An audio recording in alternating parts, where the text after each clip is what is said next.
आ जाइए। तो आज हम करने वाले हैं क्षेत्रकलन। ये हमारा सीनियर का क्षेत्रकलन है ना। क्षेत्रकलन हमारे पास 2 बार है। अभी थोड़े दिन पहले ही हमने क्षेत्रकलन का रिवीजन किया था, लेकिन वो जो क्षेत्रकलन था वो क्षेत्रकलन था हमारा ग्रेजुएशन वाला। ये क्षेत्रकलन जो है ये हमारा 12th वाला है, 12th क्लास वाला। ठीक है, क्योंकि क्षेत्रकलन 2 बार है, एक बार आपका सीनियर में है और एक बार आपका ग्रेजुएशन में है। तो फिलहाल हम जिस वाले की रिवीजन करने वाले हैं वो ग्रेजुएशन वाला नहीं है बल्कि सीनियर वाला है। 10th जो 12th लेवल का है उसकी बात कर रहे हैं, 12th लेवल वाले की। ठीक है ना, थोड़ा सा ध्यान रखिएगा। आपको लगेगा कि नहीं ये दोनों एक जैसे हैं, नहीं। दोनों में जो बेसिकली है फॉर्मूला एक है, समाकलन एक जैसा है, लेकिन जो कर्व है उनका फर्क है। जो मेन कर्व है ना उनका फर्क है। 12th तक वाले केसेस में क्या होते हैं, आपके कर्व बेसिक कर्व आते हैं। बेसिक कर्व मतलब परवलय आ गया, दीर्घवृत्त आ गया, अति परवलय आ गया, लाइन आ गई, log x आ गया, e की पावर x आ गया, sin x आ गया। बस यही जो आपके मेन कर्व होते हैं जो आप आपकी बुक में 11th 12th में पढ़ते हैं। केवल उन्हीं कर्व का क्षेत्रफल जो है वो मोड आ गया। इन टाइप के जो कर्व है जो 12th तक आप लोग पढ़ते हैं उन्हीं कर्व का क्षेत्रफल तक सीमित रहता है 12th क्लास का क्वाड्रेचर। लेकिन जैसे आप ग्रेजुएशन वाले पढ़ते हैं तो ग्रेजुएशन वाले में फिर सारे आ जाते हैं, ध्रुवीय भी आ जाते हैं, है ना। कार्डोइड आ गया, एस्ट्रॉइड आ गया, स्टेफॉइड आ गया, एस्ट्रॉइड आ गया, कैटनरी आ गई, बहुत सारी चीजें उसमें उसमें फिर वो अनलिमिटेड टाइप के कैसे भी ग्राफ आ सकते हैं। इसमें बस अच्छी बात इतनी सी है कि आपके देखे देखे ग्राफ ही आएंगे, ये सुखद चीज इसकी है।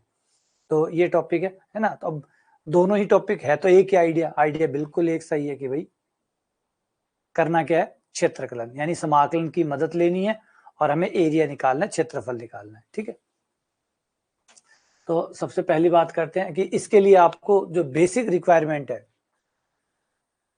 इसमें जो सबसे बेसिक रिक्वायरमेंट है ना वो है आपको कर्व ट्रेसिंग आनी चाहिए, आपको ग्राफ खींचना आना चाहिए, आपको वक्र अनुरेखण आना चाहिए।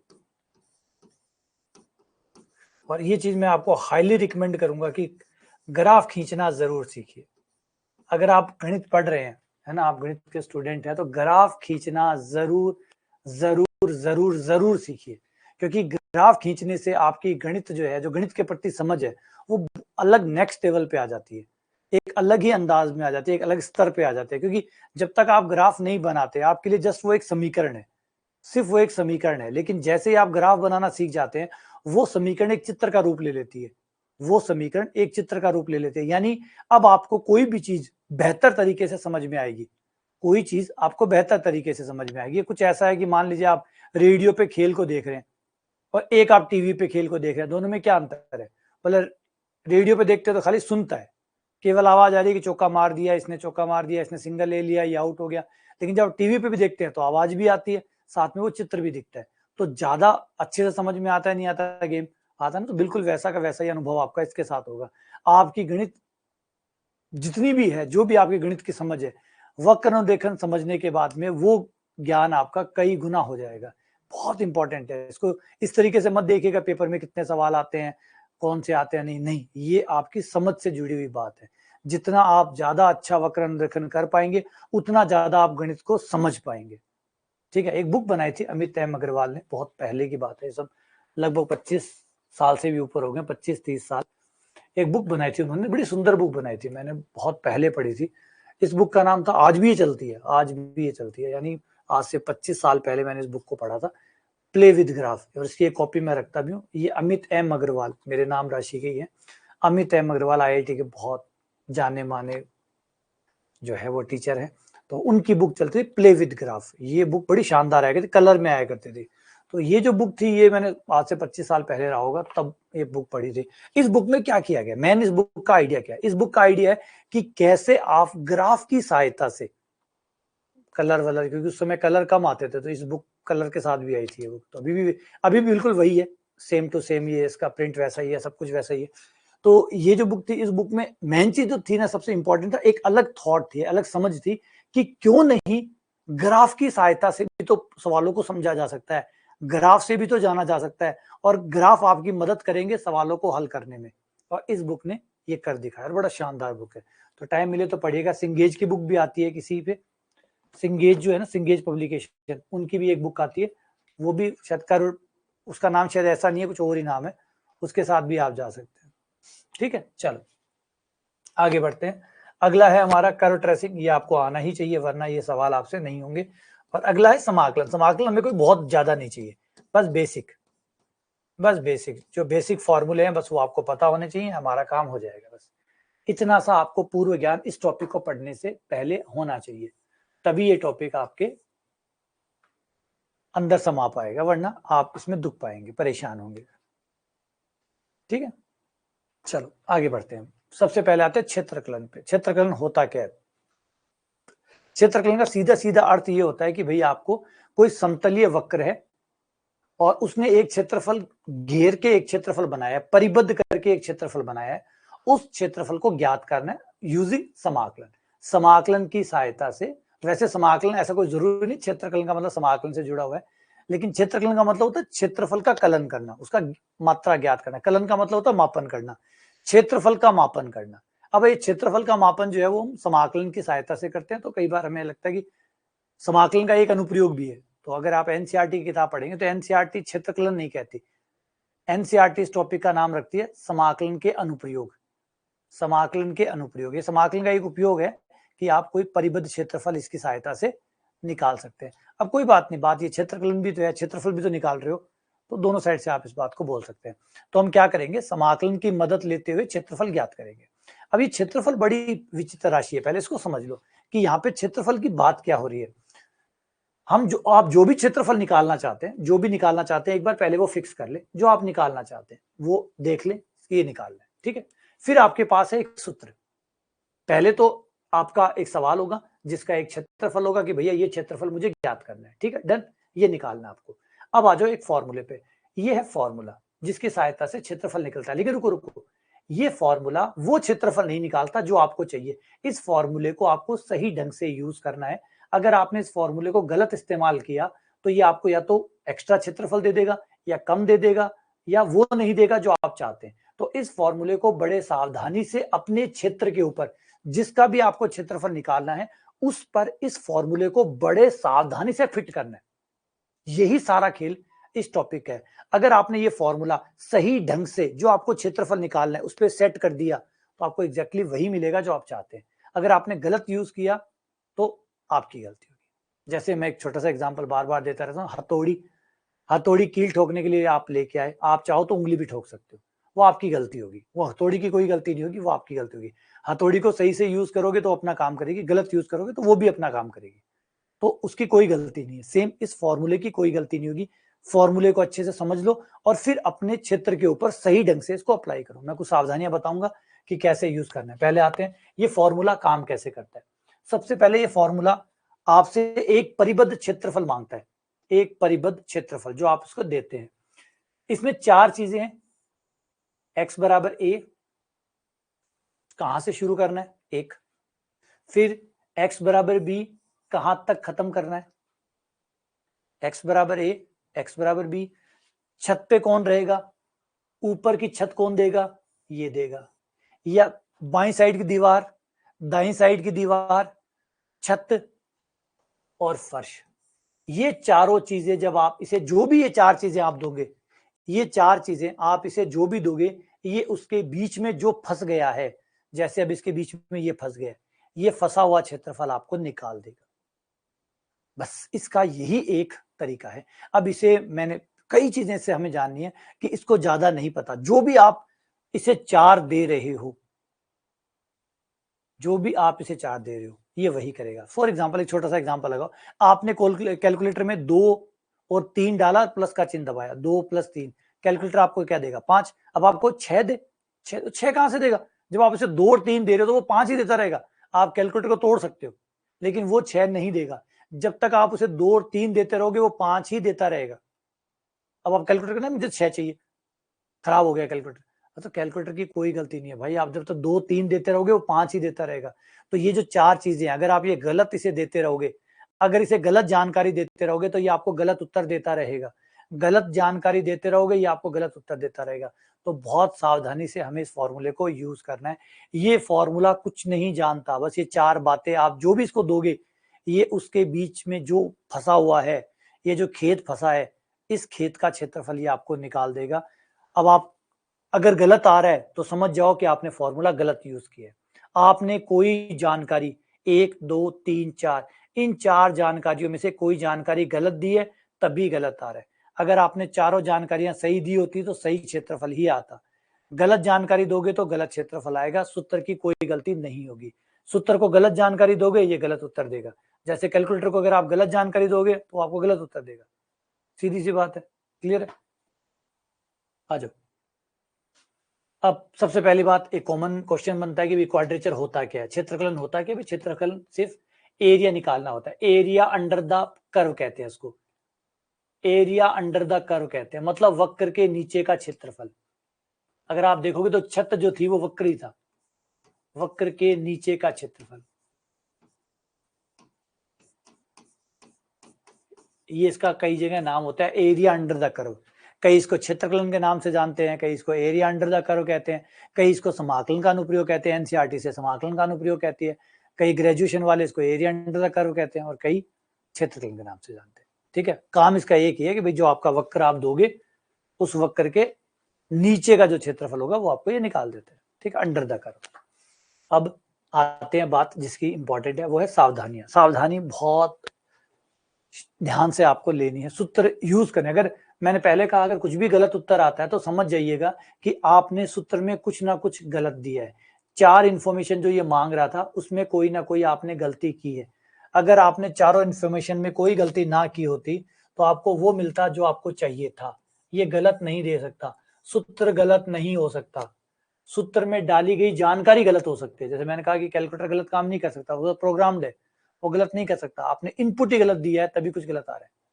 तो सूत्र में कोई गलती नहीं है। सूत्र को गलत इस्तेमाल करने से, जैसे हथौड़ी की कोई गलती नहीं होती। आप हथौड़ी से कांच तोड़ोगे, कोई कांच टूट गया, तो हथौड़ी की क्या गलती भाई? हथौड़ी की क्या गलती है? हथौड़ी का तो काम ही तोड़ना है, कांच तोड़ाओगे कांच तोड़ देगा। तो हथौड़ी की कोई गलती नहीं है। सेम वही सूत्र निर्जीव है, उसकी कोई गलती नहीं है, यूज करने वाले की गलती ही मानी जाएगी। इसलिए सावधान। कुछ सावधानियां एक एक करके सब पे बात करते हैं। सबसे पहली सावधानी, सावधानी नंबर एक इंपॉर्टेंट चीज, सावधानी नंबर एक, सूत्र को अंदर बाहर का नहीं पता। सूत्र नहीं जानता कौन अंदर है कौन बाहर है। सूत्र सिर्फ जानता है वो चार बातें जो आप इसको दोगे। जो इसको आप चार बातें दोगे ये वो निकाल देगा। जो भी आप इसको चार जानकारियां दोगे, उन चार जानकारियों के बीच में जो फंसा ये वो निकाल देगा। उन चार के बीच में कौन चार? एक्स बराबर ए, एक्स बराबर बी, एफ एक्स और डी एक्स। इन चार के बीच में जो फंसा, जो पैक हुआ, ये वो निकाल देगा। फॉर एग्जाम्पल जैसे अब ये है, अब आपने इसको दिया एक्स बराबर ए, मान लीजिए ये कोई एक्स बराबर ए यहीं कहीं है, आपने ये से एक्स बराबर ए दिया, ठीक है। आपने इसे एक्स बराबर बी दिया, आपने इसे ये फलन दे दिया y बराबर एफ एक्स, ये फलन दिया और dx दिया। तो अब ये आपको ये वाला क्षेत्रफल दे देगा, क्योंकि ये चार जानकारियों से यही बनता है, इन चारों बातों से यही बनता है। वो सोचो, आप अगर मान लो किसी लेटर के ऊपर गलत एड्रेस डाल दोगे, फिर कहोगे कि यार वहां क्यों नहीं पहुंचा, तो भैया तुम जिस एड्रेस डालोगे सामान उसी एड्रेस पे पहुंचेगा। तुमने गलत डाला होगा तभी गलत पहुंचेगा। तो तुम गलत जानकारी दोगे तो फिर गलत उत्तर आएगा। आपने क्या दिया? बस उन चार के बीच का क्षेत्रफल ही आपको निकाल देगा। अब आप कहोगे कि अंदर का क्यों नहीं आया, आप कहोगे बाहर का क्यों नहीं आया, तो भैया इसको अंदर बाहर का नहीं पता था, इसको अंदर बाहर का नहीं पता। ये चार बातें जानता है, जो भी आप दोगे ये उसके बीच का निकाल देगा। अब आप कहोगे ये तो परवलय के बाहर का है, ये तो अंदर का नहीं है, तो भैया अंदर बाहर का इसने कब कहा था कि मुझे अंदर बाहर का पता है? इस फॉर्मूले ने कब आपको कहा था अंदर और बाहर? इसने तो कहा था ये चार चीजें दे दो, बस इन चार के बीच में जो आएगा मैं निकाल दूंगा। फॉर एग्जाम्पल ये सर्कल ले लो, ये है आपका सर्कल। इस सर्कल के अंदर आप मान लीजिए कोई समाकलन करते हैं x बराबर 0 से लेकर 1 तक। x बराबर 0 आपकी ये लाइन होगी, x बराबर 1 मान लो, ये ले लेते हैं, ये x बराबर 1 है। आपने वृत्त का समीकरण दे दिया, ये हो गया। आपने dx का इस्तेमाल कर लिया तो ये आएगा। अब ये तो बाहर का आ गया, मुझे तो अंदर का चाहिए था। तो मैंने पहले कहा था भैया ये अंदर बाहर नहीं जानता, ना ये अंदर जानता है ना बाहर जानता। आप कहोगे तो वृत्त के बाहर का मुझे क्या करना है, इसका मैं क्या करूंगा? तुम क्या करोगे तो उससे कोई गलती नहीं है। इसने जो चार चीजें आपने क्या दी थी, देखो पहले गौर करो क्या दिया था। बोला एक्स बराबर 0 दिया था, यही है एक्स बराबर 0, ठीक है। एक्स बराबर 1 यही है, बोला हाँ यही है।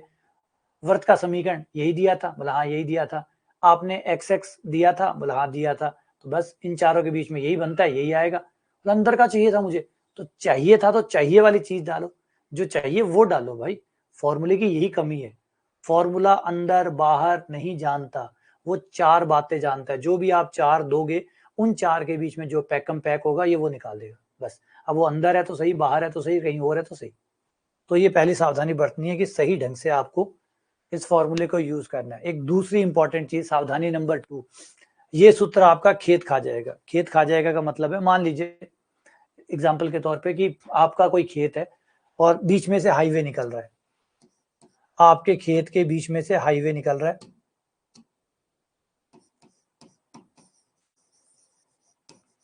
और आपका 2 बीघा खेत जो है वो इस तरफ है और 2 बीघा खेत सड़क के दूसरी तरफ है। 2 बीघा खेत सड़क के इस तरफ है, 2 बीघा खेत उस तरफ है। तो अब वैसे अगर आप कोई पूछे आपसे तो आपका खेत कितना है, तो वो कहेगा 4 बीघा खेत है। 4 बीघा है भाई, सड़क के इस तरफ वाला भी आपका ही खेत है, सड़क के इस तरफ वाला भी आपका ही खेत है, तो 2 बीघा कितना हो गया, 4 बीघा, टोटल 4 बीघा हो गया। लेकिन अगर आपने समाकलन से पूछा तो वो कहेगा 0 बीघा। मतलब 0 क्यों कहेगा, कि वो हाईवे के एक तरफ वाले को प्लस मानता है, हाईवे के एक तरफ वाले को माइनस मानता है। जब अगर रोड बीच में से जा रही है, अगर आपका एक्स एक्स बीच में से जा रहा है, तो एक्स एक्स के ऊपर वालों को वो प्लस का खेत मानता है और नीचे वालों को माइनस का मानता है। जब आप उसे सीधा करवाओगे तो वो उसे 0 कर देगा, 0। अब इसमें आपका खेत जो है वो, खेत से हाथ धो बैठोगे, खेत से हाथ धो बैठोगे, इसलिए सावधान रहिएगा। मान लीजिए ये यहां पे 0 है, ये यहां तक 1 है और ये 2 है। तो अगर आपको समाकलन करना है तो आपको इस तरीके से 2 टुकड़ों में करना होगा कि 0 से 1 तक करिए, 0 से 1 तक करिए, एक साथ मत करिए, एक साथ करोगे तो उत्तर 0 दे देगा। 0 से 1 तक करिए और फिर दुगना कर दीजिए, या तो दुगना कर दो क्योंकि दोनों बराबर है तो दुगना कर दो। तो आपको ये करना पड़ेगा। अगर आपने सीधा 0 से 2 तक कर दिया, सीधा अगर आपने 0 से 2 तक कर दिया तो वो आपका खेत खा जाएगा। फिर आप कहोगे ये क्या कर दिया, क्योंकि समाकलन की कमी है। समाकलन की कोई कमी नहीं है एक्चुअली, हथौड़ी की क्या कमी होती है, हथौड़ी की क्या गलती है, अगर आपकी उंगली ठुक जाए, हथौड़ी की क्या गलती है, अगर आपका शीशा टूट जाए, हथौड़ी की क्या गलती है, हथौड़ी की गलती होती है। हथौड़ा खुद थोड़ी उठ के आया था, धूम जाके लग गया। कोई थोर का हथौड़ा थोड़ी है जो उठेगा खुद चलेगा, तो हथौड़ा है अपने आप ही थोड़ी लगा होगा, आपने मारा होगा तभी लगा होगा, जितने जोर से मारा होगा उतनी जोर से लगा होगा, सीधी सी बात है। तो सूत्र की क्या गलती है, सूत्र को यूज करने वाले की गलती है। तो सूत्र तो अपना जोड़ कर रहा है, वो इधर का जोड़ करता है, इधर का जोड़ करता है, ये प्लस आता है, ये माइनस आता है, तो टोटल करोगे तो वो 0 कर देगा। क्यों, क्योंकि आधा हिस्सा इधर है, आधा हिस्सा इधर है। तो फिर आपको क्या करना है, आपको ये करना है कि आप इसे इस तरह की कोई बेवकूफियां ना करवाएं। अगर आपका खेत नीचे की तरफ भी है तो वो खेत आप अलग से निकालें, ऊपर वाले को अलग से निकालें। और एक काम ये कर सकते हैं या एक काम आप ये कर सकते हैं, जो प्लस का है उसको प्लस का रहने दे, जो माइनस का है उस पर मोड़ लगा दें ताकि माइनस का ना आए और कटे नहीं। माइनस वाले हिस्से का अलग से समाकलन करें और प्लस वाले हिस्से का अलग से समाकलन करें। इससे आपका खेत बच जाएगा। बाद में दोनों को जोड़ देना, मोड़ लगा दो ताकि माइनस आए, तो माइनस तो आना ही आना है, खेत नीचे की तरफ है, खेत नीचे की तरफ है तो माइनस तो आएगा, और मोड़ लगा दोगे तो माइनस माइनस प्लस हो जाएगा, वो मोड़ माइनस को प्लस कर देगा और आपका खेत खोने से बच जाएगा, वरना खेत खा जाएगा ये। तो ये दूसरा नियम है, सावधानी नंबर 2, ये आपका खेत खा सकता है। ठीक है, आते हैं तीसरे नंबर की सावधानी। तीसरा नंबर की सावधानी, सवाल को बिना देखे दुगना तिगुना मत करिएगा। सवाल को बिना देखे दुगना तिगुना मत करिएगा। नॉर्मली बच्चे क्या होते हैं, सवाल को अपनी मर्जी से दुगना तिगुना कर देते हैं, ये ऐसा मत करिएगा। जैसे फॉर एग्जांपल इसी कर्व को देखो, इस कर्व में आपको मान लो यहां से लेकर इस जगह से लेकर इस जगह तक क्षेत्रफल निकालना है। ठीक है, ये 0 है, ये पाई है, ये 2 पाई है। अब यहाँ पे साफ आपको एक बात दिख रही है कि ये दोनों क्षेत्रफल बराबर नहीं है। क्या ये वाला क्षेत्रफल और ये वाला क्षेत्रफल एक है? रात दिन का अंतर है, ये अलग है, ये अलग है। तो अब ये थोड़ी हो सकता है कि मैं ये निकाल के दुगना कर दूं, ये थोड़ी कि मैं ये निकाल के दुगना कर दूं। भाई दुगना कब होता है, दुगना तब होता है जब दो चीजें सेम हो, दो चीजें सेम हो तो दुगना होता है। समान चीजों में दुगना का नियम लगता है। जैसे 5 में आप 5 जोड़ रहे हैं तो कोई आपको कहेगा भैया 5 में 5 जोड़ रहे हो, एक काम करो 5 से 2 को गुणा कर दो। बिल्कुल ठीक, सही कहा बंदे ने, एकदम सही कहा। लेकिन अगर 5 में 6 जोड़ रहे हो या 7 जोड़ रहे हो, फिर थोड़ी कहेगा कि 2 को 5 से गुणा कर दो। अब तो गलत है या नहीं है? 5 में 7 जोड़ोगे तो थोड़ी दुगना करना है कि 5 में 7 जोड़ रहे हो तो एक काम करो 5 से दुगना कर दो। 5 को दुगना कर दो, नहीं भैया छोटे बड़े हैं, ये छोटे बड़े हैं तो दुगने नहीं होंगे, आपको दोनों निकालने होंगे, दोनों जोड़ने होंगे। इस केस में आपको दोनों निकालने होंगे, 0 से पाई तक अलग निकालना होगा। अब आप दुगना नहीं कर सकते, दुगना आप तब कर सकते हैं जब दोनों बराबर होते हैं। रिपीट, दुगना आप तब कर सकते हैं जब दोनों बराबर हो, वरना आपको दोनों अलग अलग निकालने होंगे और फिर उन्हें जोड़ना होगा अगर छोटे बड़े क्षेत्रफल है तो। जैसे पिछली बार वाले में हमने दुगना क्यों किया था, क्योंकि दोनों बराबर थे।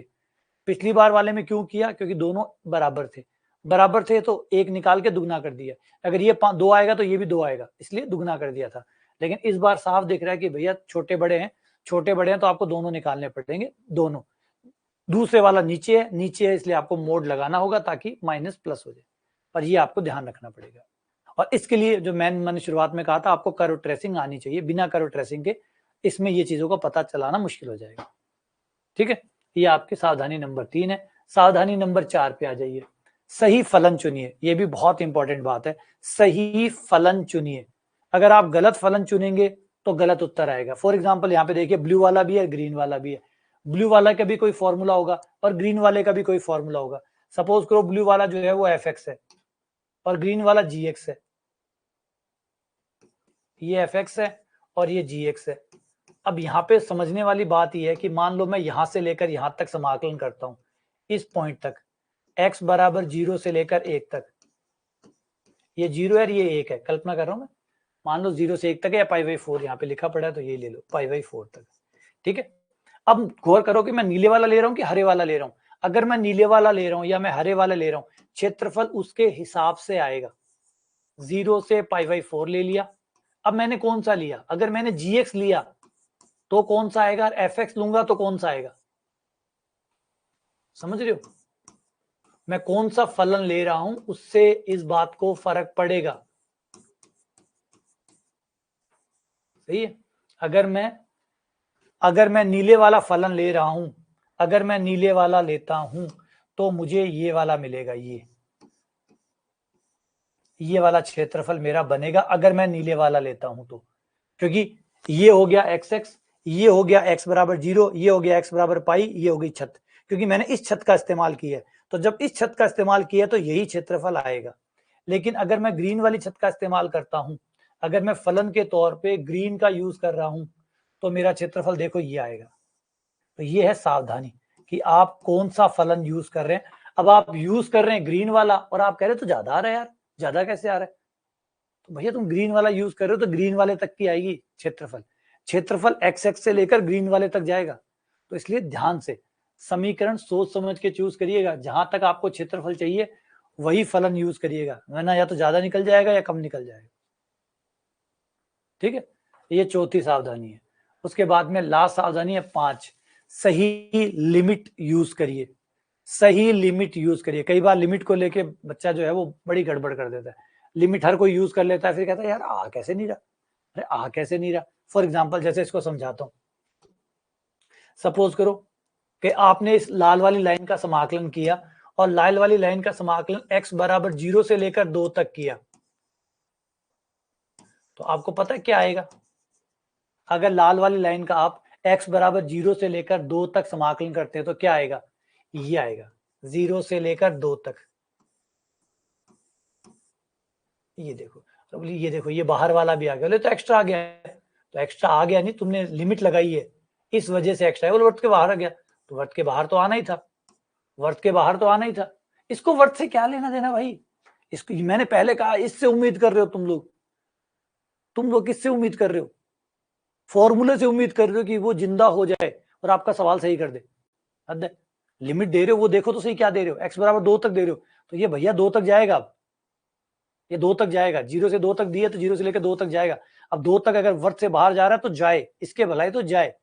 मैंने कहा हथौड़ा से अगर आप उंगली ठोकोगे तो उंगली ठुकेगी, फिर हथौड़े से कहोगे तूने यह क्या कर दिया यार, ये तूने क्या कर दिया पागल, तुझे मैं ही तो खरीद के लाया, मैंने तो तेरे लिए पैसे खर्च किए, मैंने तुझे पाला पोसा बड़ा किया, तूने मेरी उंगली ठोक दी।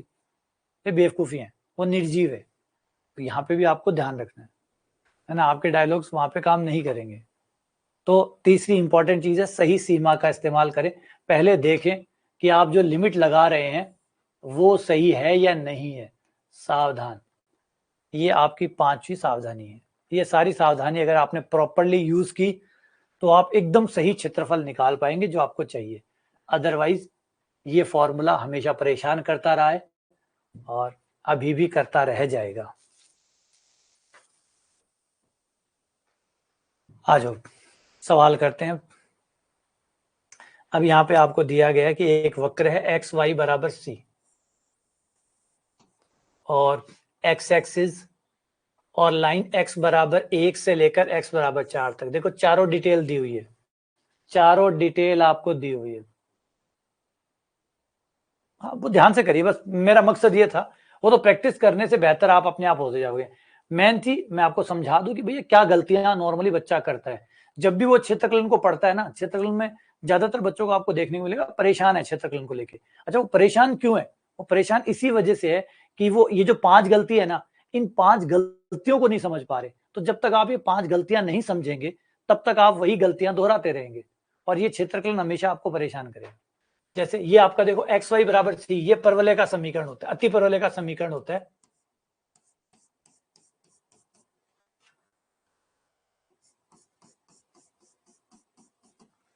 ये आपका अति परवलय होता है, ठीक है। फिर आप यहां पे लो, एक तो बंदे ने कहा एक्स एक्स लो, एक कह रहा है एक्स बराबर 1 से लेकर 4 तक लो। एक्स बराबर 1 से लेकर 4 तक, तो पहले आप एक्स बराबर 1 खींचो, ये हो गया एक्स बराबर 1। फिर एक्स बराबर 4 खींचो, ये हो गया एक्स बराबर 4। फिर क्वेश्चन ने कहा एक्स एक्स लो, ये एक्स एक्स ले लिया, ये आपका वक्र हो गया। ये वाला क्षेत्रफल अब आने वाला है। अब जो आप समाकलन करोगे ये आएगा।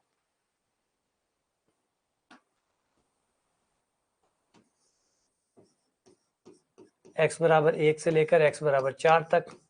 यहां से y का मान निकालोगे तो y बराबर c बटा एक्स।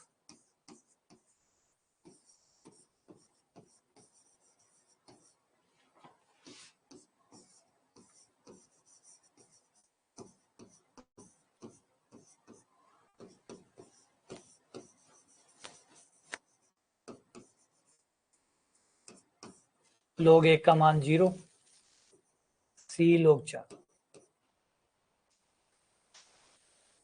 या 2 आगे ले आओ, 4 को 2 की पावर 2 लिख दो, 2c log 2।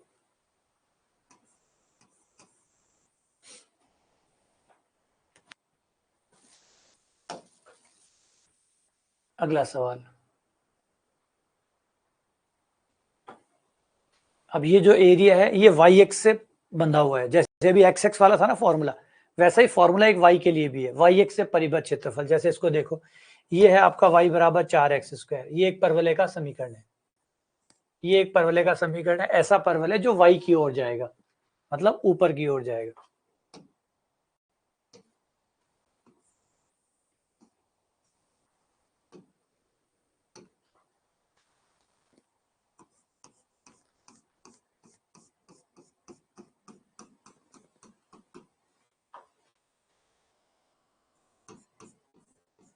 y बराबर 4x²। अब इसके बाद में देखो क्या लिखा हुआ है, y बराबर 1 से लेकर y बराबर 4 तक। y बराबर 1 वाली लाइन खींचो, ये होगी y बराबर 1। फिर होगी y बराबर 4, y बराबर 1, y बराबर 4 और y एक्सिस का यूज करो, ये y एक्सिस हो गया। अब वक्र y एक्सिस और इनके बीच में जो एरिया बंद हुआ है वो निकालो। तो जैसा फॉर्मूला x एक्स के साथ है वैसा ही फॉर्मूला y के साथ भी है। जैसा फॉर्मूला x एक्स के साथ है वैसा ही फॉर्मूला y के साथ भी है। वो आपका लगता है y बराबर 1 से लेकर y बराबर 4 तक, और उसका फॉर्मूला होता है, उसका y dx होता है, इसका x dy होता है। वो तो उल्टा होना ही है, उसमें y dx होता है, इसमें x dy होता है। तो y बराबर 1 से लेकर y बराबर 4 तक, x का मान रख दीजिए, x का मान आ गया अंडर रूट वाई बटा 4 और डी वाई 1/2 वाई की पावर 3/2 बटा 3/2 1 से लेकर 4 तक, y की पावर 3/2 बटा 3/2 1 से लेकर 4 तक, पलट के 2 ऊपर चला गया, 3 से 3 कट गया, 4 रखते ही 2 की पावर 3 8 हो गया, 1 रखते ही 1 हो गया और ये 7/3 हो गया।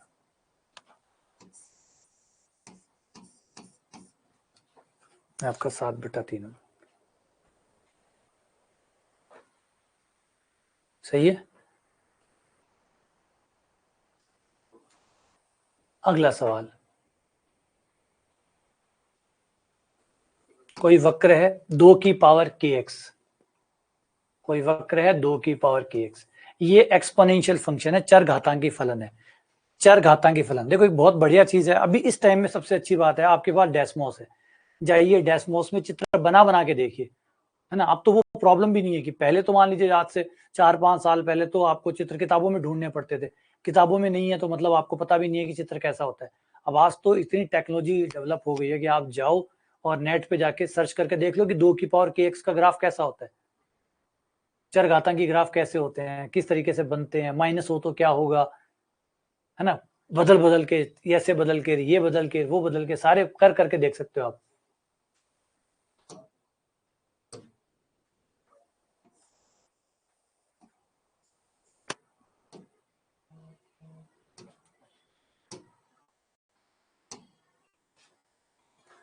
दो की पावर के एक्स ऐसे जाएगा,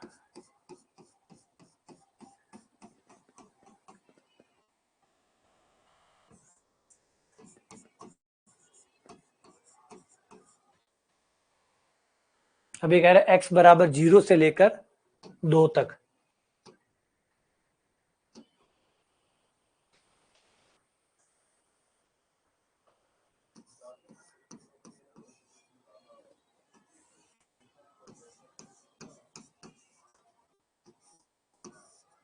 ये एक्स एक्स,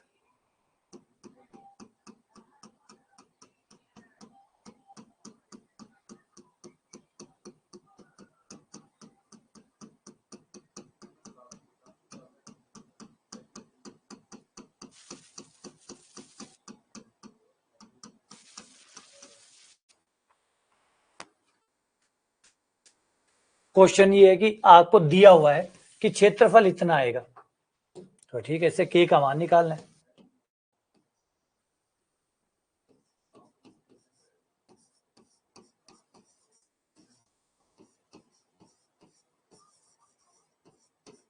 बराबर में दिया हुआ तुलना करके हम लोग के का मान निकाल लेंगे।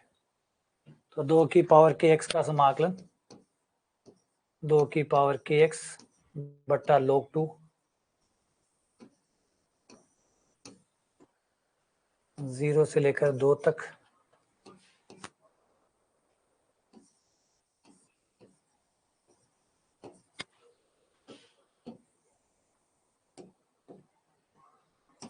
log 2 से log 2 कट गया, 2 की पावर 0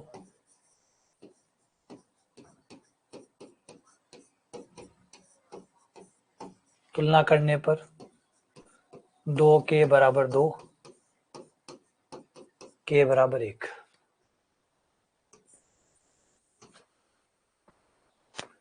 के बराबर 1।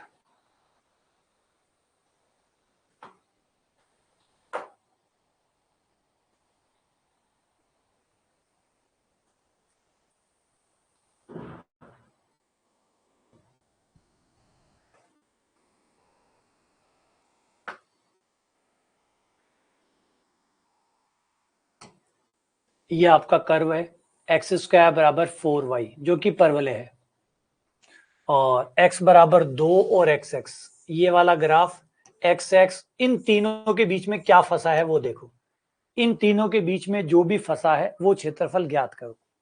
चित्र बनाओ, चित्र बना के देखो इन तीनों के बीच में क्या फंसा है, जो फंसा है वो क्षेत्रफल हमें ज्ञात करना है। तो वो परवलय है, वो परवलय जो है वो जाएगा एक्स स्क्वायर बराबर 4y, मतलब वाई की तरफ जाएगा।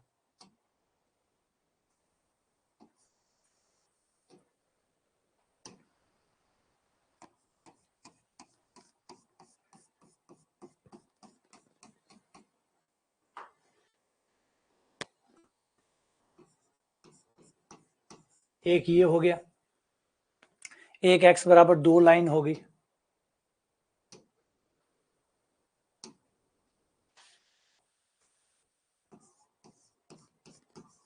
ये x बराबर 2 हो गई। तीसरा हो गया एक्स एक्स, ये हो गया एक्स एक्स। अब इन तीनों के बीच में देखो कौन सा एरिया बंधा है, इन तीनों ने क्या पैक किया है, बोला ये वाला, ये निकालना है।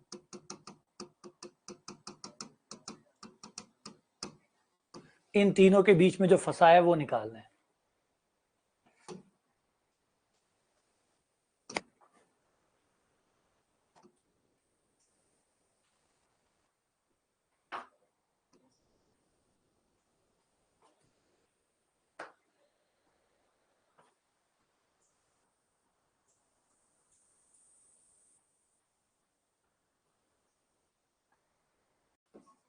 x बराबर 0 से लेकर 2 तक y का मान एक्स स्क्वायर बटा 4 और dx।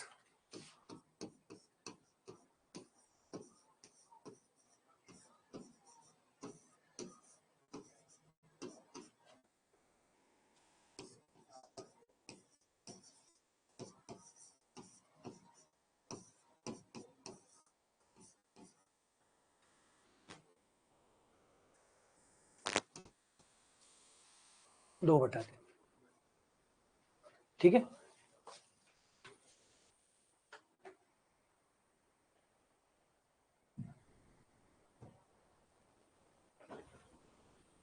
मोड वाले ग्राफ, अब ये जो मोड वाले ग्राफ होते हैं, ये ग्राफ क्या होते हैं, ये थोड़े से बना के देखेगा।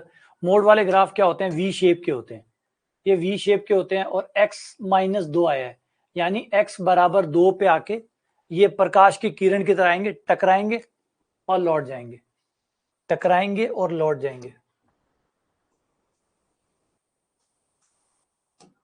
इनका ग्राफ ऐसा आएगा कि 2 पे आके टकराएगा और फिर वापस लौट जाएगा।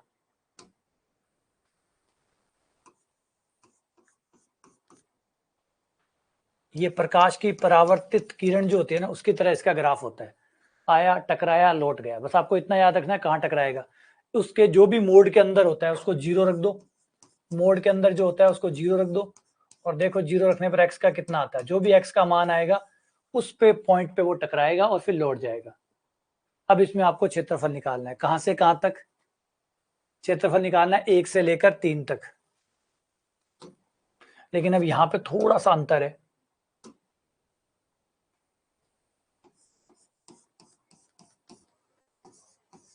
x बराबर 1 से लेकर 3 तक, क्योंकि जो आता हुआ प्रकाश है उसका अलग समीकरण होता है और जाते हुए प्रकाश का अलग समीकरण होता है, ये इंपॉर्टेंट है। ये जो प्रकाश आया है ना, इसका समीकरण अलग है, जो जाता है उसका अलग है। तो पहले वाला जो होता है वो माइनस में होता है, ये माइनस होता है, y बराबर माइनस, मोड इससे पहले माइनस में टूटता है, इस वाले का समीकरण माइनस में होगा, इस वाले का समीकरण प्लस में होगा, दोनों का समीकरण अलग अलग होगा। आते प्रकाश का, जाते प्रकाश का अलग अलग समीकरण होगा, आते प्रकाश का और जाते प्रकाश का अलग अलग समीकरण होगा। तो आपको यहाँ पे 2 समाकलन करने पड़ेंगे अलग अलग फलनों के। ये क्षेत्रफल निकालना है तो आपको 2 समाकलन देने होंगे, 1 से लेकर 2 तक तो इसका, और 2 से लेकर 3 तक उसका।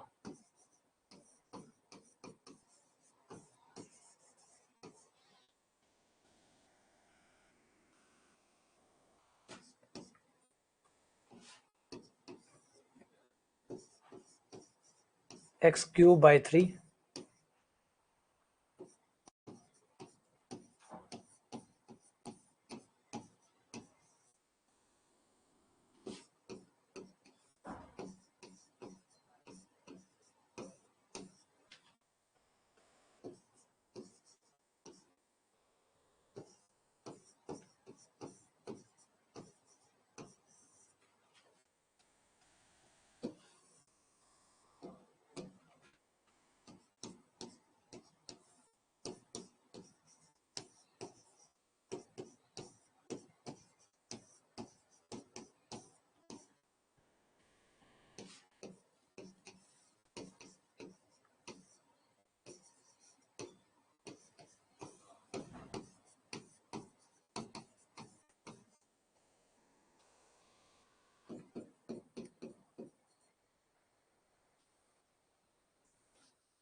ये क्या कर दिया?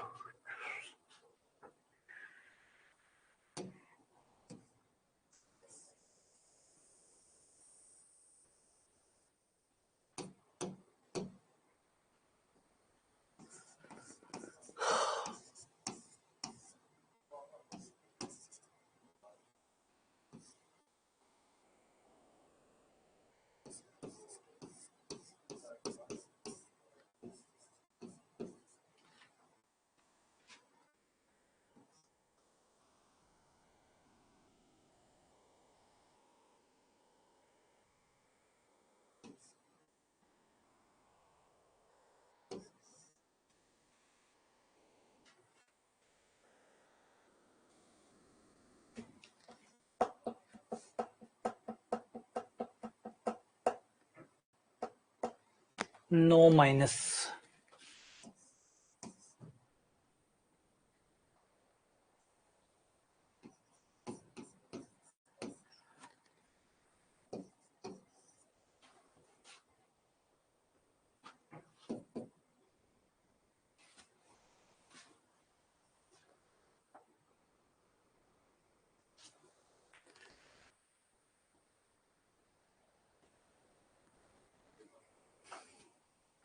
कैलकुलेशन गलत कर दी। 4 1/2 और ये आ जाएगा। नहीं अब ठीक है, 1/2 प्लस 1/2 बराबर 1। अच्छा, इसे छोटे तरीके से भी कर सकते हैं हम लोग, छोटे तरीके से भी इसको कर सकते थे ना, गलत हो गया। अच्छा, छोटे तरीके से भी कर सकते थे। ध्यान से देखो तो दोनों त्रिभुज है, दोनों त्रिभुज है, ये भी त्रिभुज है, ये भी त्रिभुज है। और त्रिभुज का क्षेत्रफल का सूत्र लगा सकते हैं। x बराबर 1 रखें, x बराबर 1 रखने पर y का मान कितना आएगा? प्लस का 1, तो y बराबर हो गया 1। ये आधार हो गया 1, आधार हो गया 1, ये हो गया 1, एक ये हो गया, एक ये हो गया। तो इसका क्षेत्रफल हो गया त्रिभुज के नियम से 1/2 आधार गुणा ऊंचाई।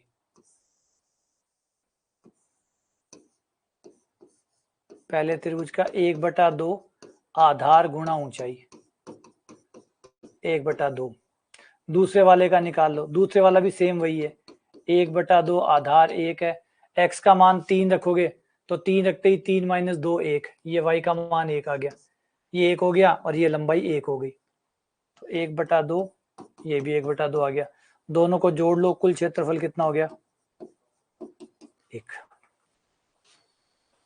हाँ, डबल करके भी हो सकता है क्योंकि बराबर है, डबल करके भी कर सकते थे क्योंकि बराबर है, क्योंकि 1 से 2, 2 से 3 और प्रकाश जिस कोण पे आता है उसी कोण पे वापस जाता है, तो दोनों लाइनें एकदम सेम है। तो 1 का निकाल के दुगना भी कर सकते थे, ये भी संभव है। हाँ, 1 निकाल के दुगना भी कर सकते थे, एकदम सही कर रहे हो।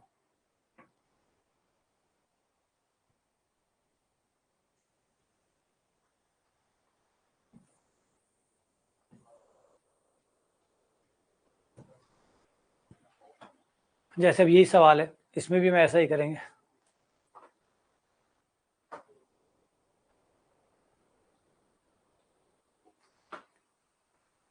यार वो बुक पे काम चल रहा है, वो बुक आज मोटा मोटी थोड़ा सा जवाब देना क्या बड़ा मुश्किल हो जाता है, आप लोग वही सवाल पूछते रहते हैं कई बार, है ना। तो उस पर काम चल ही रहा है और फाइनल हो चुका है मोटा मोटी, और वो मोस्ट प्रोबेबली आपको मंडे तक आपके पास आ जाएगी। आज वो निकल जाएगी हमारे यहाँ से, आज वो रवाना हो जाएगी, आज हमारे यहाँ से रवाना हो जाएगी। और चिंता मत करो, बुक में ये टेंशन नहीं है आपको। वो बुक इस तरीके से बनाई है कि 15 दिन अगर आप उसे पढ़ते हैं, 15 दिन, हमने तो ये मान के चला कि जो सितंबर वाला जो हफ्ता है ना आपका, सितंबर वाला जो लास्ट 15 दिन है, अगर आप उस 15 दिन में भी पढ़ेंगे ना उसको, तो 15 दिन में वो कवर हो जाएगा। इस तरीके से उसको बनाया गया, इस तरीके से प्रिसाइज करके बनाया गया कि 15 दिन में आप पढ़ सको। अगर आप 1 महीना भी आपको मिल रहा है तो ज्यादा ही मिलेगा, घबराइए मत। क्लास होगी आपकी, क्लास होगी, क्लास नहीं रुकेगी, क्लास कल भी रहेगी आपकी, क्लास कल भी रहेगी।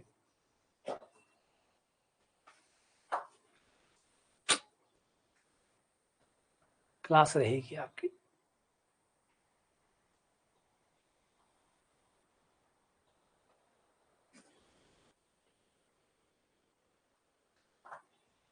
नहीं यार, अब उसको खत्म करना जरूरी है।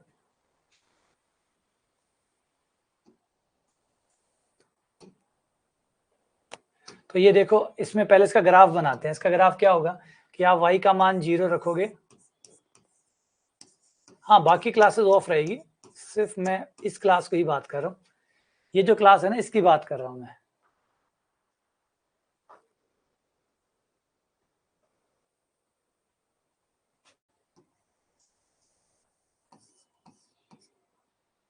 ये है आपका x बराबर,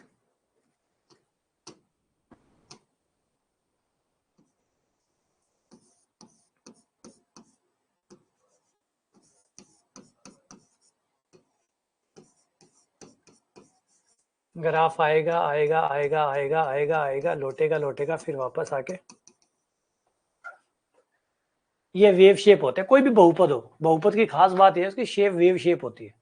और उधर से आता है, उधर से आता है, ऊंचाइयों से, कैलाश पर्वत से आता है, फिर आता हुआ पहले बिंदु से जाता है, फिर दूसरे से जाता है, फिर तीसरे से जाता है, अगर चौथा है तो चौथे से जाता है, वो सबसे होता होता होता फिर निकल जाता है। बस यही इसका ग्राफ होता है। बड़े आसान ग्राफ है, कोई मुश्किल नहीं है। तो कैलाश पर्वत से यानी अनंत से इसको लाना है, लाते लाते आप इसे यहाँ से उतारेंगे, फिर हो गया। अब इसमें आपको क्षेत्रफल निकालना है, तो ऊपर और नीचे दोनों तरफ है, तो डबल समाकलन करना मत, वरना 0 हो जाएगा। डबल करोगे तो 0 हो जाएगा, क्योंकि जितना ऊपर है उतना ही इसका नीचे है, तो दोनों है तो फिर खतरनाक हो जाएगा। इसलिए 1 से 2 तक करके दुगना कर दो, 1 से 2 तक करके दुगना कर दो।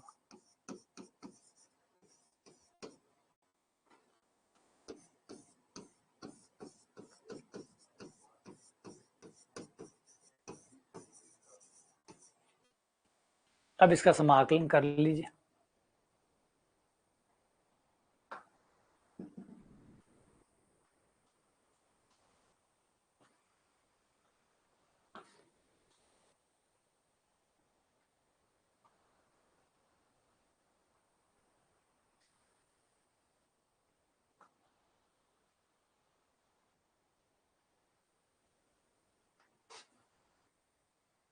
ठीक है, ये आपका।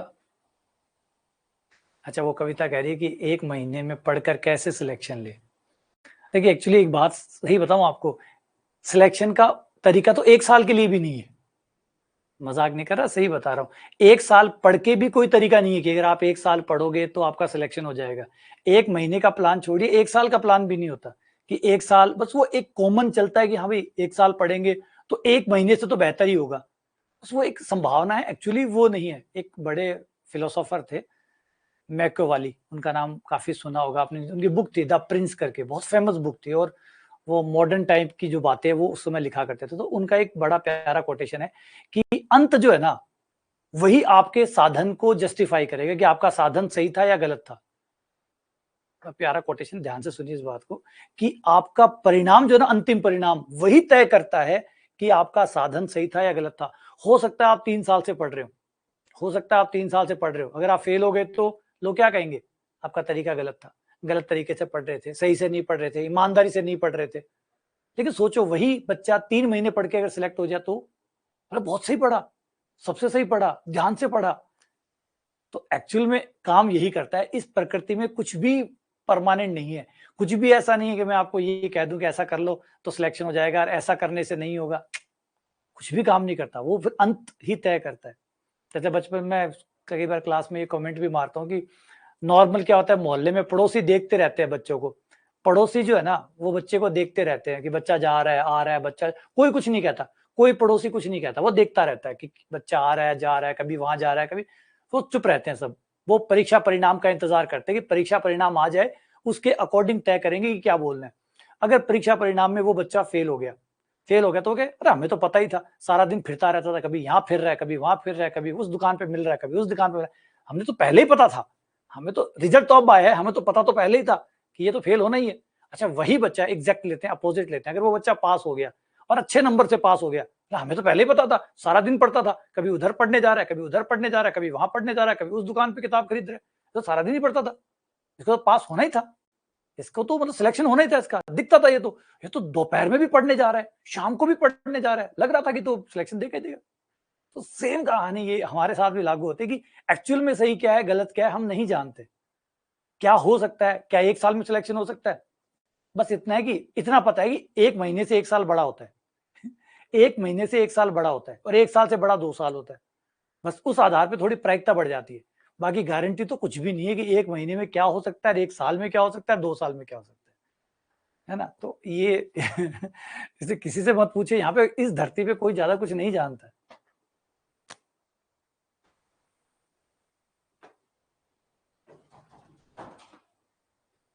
अच्छा, अच्छा। तो आ जाओ इसलिए किसी पे भी विश्वास मत करिए, कोई भी आपको कुछ भी कह रहा है, किसी को भी यहाँ कुछ नहीं पता। अच्छा, इसका आंसर निकाल दो कितना आया? इसका आंसर कितना आया?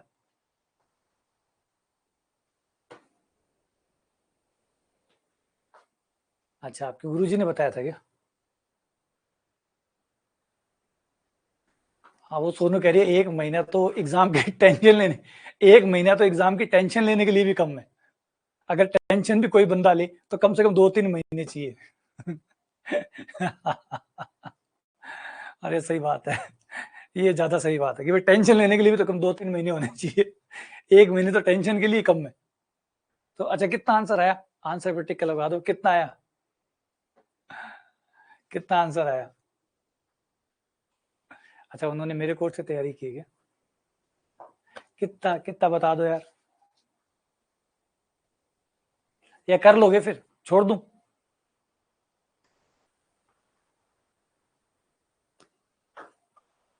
चलो कर लेना फिर इसको, है ना? इसको कर लेना भाई, तो ब्रैकेट ब्रैकेट खोलो और समाकलन करो और लिमिट डालो, उत्तर आ जाएगा। अब अगला खेल शुरू होता है, area bounded between the curve. कोई ना, कर लेना, कैलकुलेशन ही तो है यार। आ जाओ आगे बढ़ते हैं। Area under the curve, area between the curve. अब ये थोड़ा ध्यान से सुनना इस बात को। ये क्या कहेगा? ये कह रहा है कि भैया आपके पास 2 या 3 कर्व होंगे, 2 भी हो सकते हैं, 3 भी हो सकते हैं, वैसे तो कितने भी हो सकते हैं, कर्व्स लिखा हुआ है मतलब कितने भी हो सकते हैं, लेकिन नॉर्मली 2-3 ही होते हैं हमारे। जो कर्व होंगे वो कर्व क्या करेंगे, इधर उधर से पैक करके एक एरिया बनाएंगे, पैक करके एक एरिया बनाएंगे, एक परिबद्ध क्षेत्रफल बनाएंगे। नाम पे गौर करो, परिबद्ध, बांधेंगे, एक क्षेत्र को बांध देंगे। कोई इधर से बांध रहा है, कोई इधर से बांध रहा है, कोई इधर से बांध रहा है, सब बांध के एक क्षेत्र बनाएंगे जिसको बोलेंगे परिबद्ध क्षेत्रफल। और मध्य का परिबद्ध क्षेत्रफल, क्योंकि वो बीचों बीच बंधेगा उनके, एक तरफ की बाउंड्री एक कर्व सेट करेगा, दूसरे साइड की बाउंड्री दूसरा कर्व, तीसरे साइड की बाउंड्री तीसरा कर्व, चौथे साइड की बाउंड्री चौथा कर्व, और जितनी भी साइड है कोई ना कोई मिल मिला के उसको बंद कर रहा होगा, पैकम पैक कर रहा होगा। इस तरीके से जो क्षेत्रफल बनेगा वो हम निकालेंगे, एरिया बाउंडेड, बांधा हुआ, बिटवीन मध्य कर्व्स।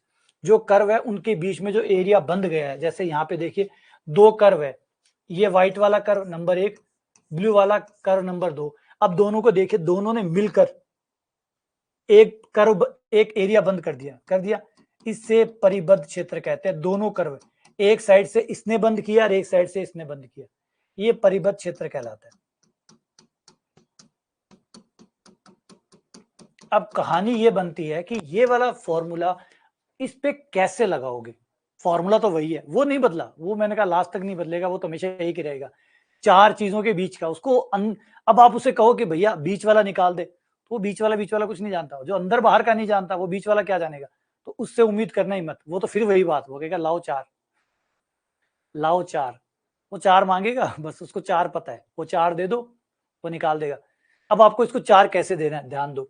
इसे 4 आप इस तरीके से दोगे कि दोनों का पहले प्रतिच्छेद बिंदु निकाल लो, 1, 2, ये मान लो प्रतिच्छेद बिंदु है x बराबर 0 से लेकर जहां तक भी है, मान लिया a तक है, 0 से a तक। और फिर पहले इसको व्हाइट वाला दे दो, ऊपर व्हाइट वाला दे दो, ये 4 चीजें दे दो। x बराबर 0 से लेकर a तक दे दिया, ऊपर वाला कर्व दे दिया, तो ऊपर वाला कर्व दे दिया, x0 दे दिया, xa दे दिया, xx दे दिया, तो ये इनके बीच का क्षेत्रफल आपको निकाल देगा। अब उसके बाद में क्या करो, इसको ब्लू वाला दे दो। अब सेकंड टाइम इसको ब्लू वाला दे दो के लिए भाई, अब ब्लू वाले से ट्राई कर। अब ऊपर ब्लू वाला दे दो, तो ब्लू वाला दे दोगे तो ये ब्लू वाले के बीच का क्षेत्रफल निकाल देगा। बस उसके बाद में घटा दो। बस ये आपको मेन फॉर्मूला के काम करने का, देखो वो अपना रूप नहीं चेंज करेगा। आप अंदर का निकालो, बाहर का निकालो, बीच का निकालो, उससे कोई मतलब नहीं है, उसे बस वही 4 चीजों से मतलब है।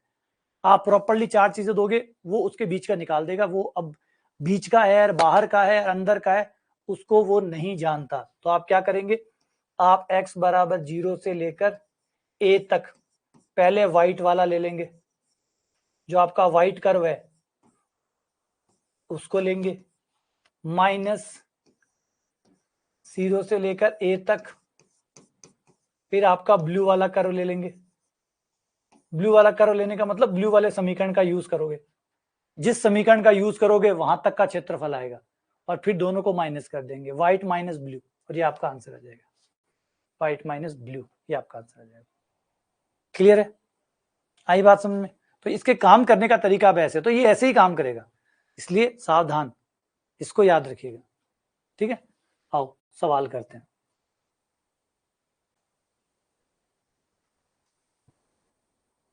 ये है आपका एक, तो y बराबर एक्स स्क्वायर, y बराबर मोड x, इनके बीच में जो भी एरिया पैक हुआ है वो निकालिए। हाँ, कई बार जोड़ना भी पड़ता है, कई बार घटाना भी पड़ता है, कई बार जोड़ना और घटाना दोनों पड़ता है, वो सवाल के अकॉर्डिंग शक्ल देख के वैसे उस हिसाब से जोड़ना घटाना पड़ता है। जैसे इसमें मान लो एक समझा ही देता हूँ, एक सवाल समझ ही लो, पहले इस पे आते हैं, बाद में एक चीज समझते हैं, एक सवाल समझ लेते हैं। जैसे त्रिभुज का क्षेत्रफल है, त्रिभुज का क्षेत्रफल का बहुत अच्छा एग्जाम्पल ये रहता है कि मान लीजिए आपको त्रिभुज का क्षेत्रफल निकालना है, 3 रेखाएं दी हुई है,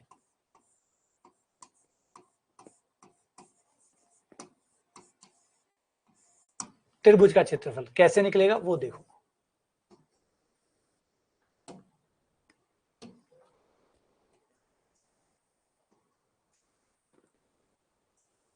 मान लो ये त्रिभुज है ए बी सी, इसका क्षेत्रफल आपको निकालना है। त्रिभुज यानी 3 लाइनों से बना हुआ, त्रिभुज यानी 3 लाइनों से बना हुआ। अब इसमें समाकलन का उपयोग करना है आपको, इसमें समाकलन का उपयोग करना है, और ये क्षेत्रफल आपको निकालना है त्रिभुज के अंदर अंदर का।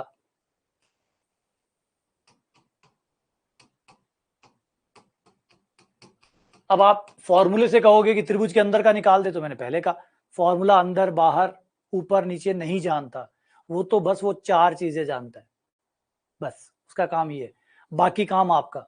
हथौड़ी को कुछ नहीं पता, उसको आप चलाने वाला ही चलाएगा, कैसे चलाएगा। तो अब ये त्रिभुज आपके पास है, त्रिभुज के तीनों लाइनों के समीकरण आपके पास है, क्योंकि 3 लाइन है मतलब 3 समीकरण है। इसका एक समीकरण होगा, इसका एक समीकरण होगा, इसका एक समीकरण होता है। मैं नाम दे देता हूँ, इस लाइन को नंबर 1 दे देता हूँ, नंबर 2 और नंबर 3, ये 3 लाइनें हैं आपके पास। इन तीनों लाइनों के समीकरण आपके पास है, और आप इसका क्षेत्रफल निकालने वाले हैं। तो हम लोग क्या करेंगे, आ जाओ, फॉर्मूला तो अपने हिसाब से काम करेगा, वो तो अपने हिसाब से चलेगा नहीं। तो सबसे पहले हम क्या करेंगे, ये वाला पॉइंट लेंगे, जो भी है, सपोज करो x बराबर a है, x बराबर a से लेकर x बराबर b तक, ध्यान से देना, x बराबर a से लेकर x बराबर b तक मैं पहली वाली लाइन का समाकलन करूंगा। तो पहली वाली लाइन का समाकलन करने से मुझे ये वाला क्षेत्रफल प्राप्त होगा। पहली वाली लाइन का समाकलन x बराबर a से लेकर x बराबर b तक फर्स्ट लाइन का समाकलन करूंगा। हो गया? बोले तो ज्यादा आ रहा है, बिल्कुल ज्यादा आ रहा है, ठीक, तो अभी कर लेंगे थोड़ी देर में। फिर दूसरे को लूंगा, b के बाद में b से लेकर मान लो ये पॉइंट x बराबर c है, तो x बराबर c तक मैं इस दूसरी वाली लाइन का समाकलन करूंगा, x बराबर b से लेकर c तक इस सेकंड लाइन का समाकलन करूंगा, और दोनों को जोड़ दूंगा। बोले ये तो एक्स्ट्रा, बहुत एक्स्ट्रा आ गया, ये तो त्रिभुज से ज्यादा आया, बिल्कुल आया, अभी ठीक हो जाएगा। ये दो, फिर क्या करूंगा, उसके बाद में तीसरा खेल खेलूंगा, माइनस करूंगा। ये जो थर्ड वाली लाइन है, इसको x बराबर a से लेकर, इस थर्ड वाली लाइन को x बराबर a से लेकर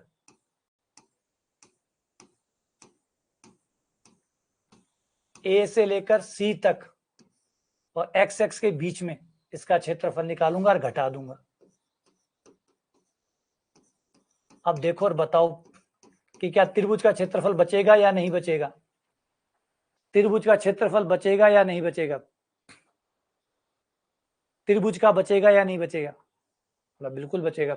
बस यही फॉर्मूले को मैंने क्या कहा था, आपको फॉर्मूले को सही जगह पे सही तरीके से लगाना है। फॉर्मूले को सही जगह पे सही तरीके से लगाना है। फॉर्मूला अपना नियम नहीं छोड़ेगा। फॉर्मूले को नहीं पता अंदर क्या है, बाहर क्या है, ऊपर क्या है, नीचे क्या है, फॉर्मूला बस वही जानता है। जो चार आप दोगे ये उस चार के बीच का निकालेगा। आप जो चार चीजें इसको दोगे, हमने ए दिया, ये x बराबर ए, हमने x बराबर बी दिया, ये x बराबर बी, x बराबर ए, x बराबर बी, ऊपर 1, ये 1 वाली लाइन, फिर dx नीचे x, तो ये सारा ब्लू वाला निकाल देगा। इसको b से लेकर c तक दिया, इसने ये निकाल दिया। फिर आपने दोनों को जोड़ा, दोनों जुड़ गए। फिर ज्यादा आ रहा था नीचे वाले में, हमने क्या किया, थर्ड वाली लाइन को a से लेकर c तक थर्ड वाली लाइन को लिया और घटा दिया, ये निकल गया। उन दोनों के जोड़ में से ये निकल गया तो त्रिभुज बच गया। बस ऐसे ही काम करता है ये। क्लियर है? तो इस फॉर्मूले को लगाने का तरीका ध्यान रखिएगा। इस फॉर्मूले को बेचारे को नहीं पता है, इससे एक्सपेक्ट भी मत करिएगा कि भैया त्रिभुज के अंदर का क्यों नहीं निकाला। ठीक है, तो ये फॉर्मूले को सही तरीके से यूज करना है। अब आ जाते हैं वापस सवाल पे। y बराबर एक्स स्क्वायर से ले, y बराबर एक्स स्क्वायर और y बराबर मोड एक्स है।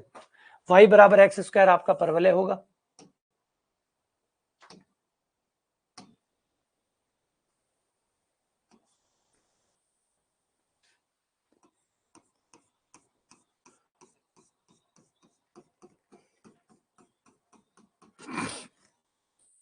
y बराबर एक्स स्क्वायर, ये आपका परवलय हो गया।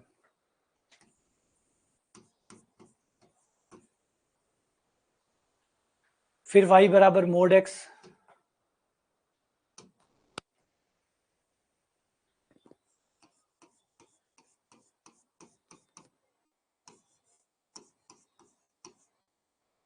y बराबर मोड एक्स, उधर माइनस एक्स होगा, इधर प्लस एक्स होगा।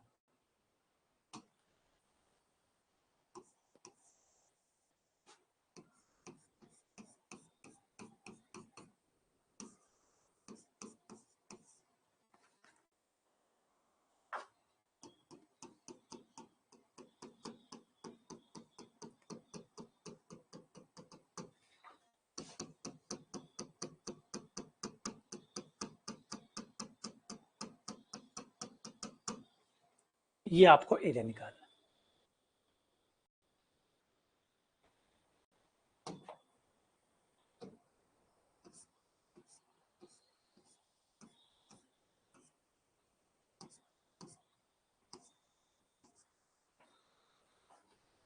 एक का निकाल के दोनों साइड का हो जाएगा, एक का निकाल के दोनों साइड का हो जाएगा। तो x बराबर, दोनों का पहले प्रतिच्छेद बिंदु निकालो। प्रतिच्छेद बिंदु मतलब दोनों समीकरण को सॉल्व करो, एक्स वाई का मान निकालो।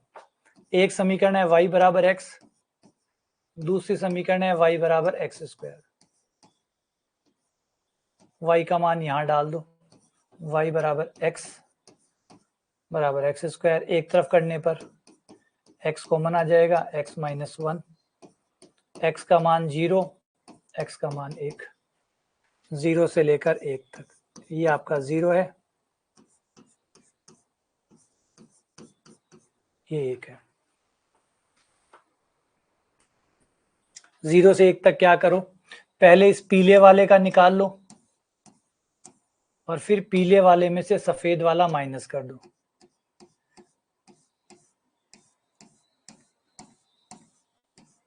पीले वाला माइनस सफेद वाला, पीले वाला माइनस सफेद वाला।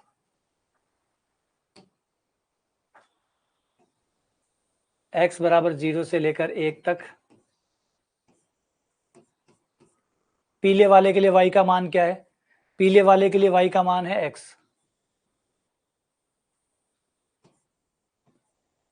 सफेद वाले के लिए, सफेद वाले के लिए x का मान है, y का मान है एक्स स्क्वायर। ये हो गया पीला माइनस सफेद, ये एक साइड का आया है, इतना ही उस साइड में भी है, तो दुगना कर दो, ये दो गुना इस बात का कि उस तरफ का भी तो चाहिए आपको, तो ये आपका कुल क्षेत्रफल हो गया।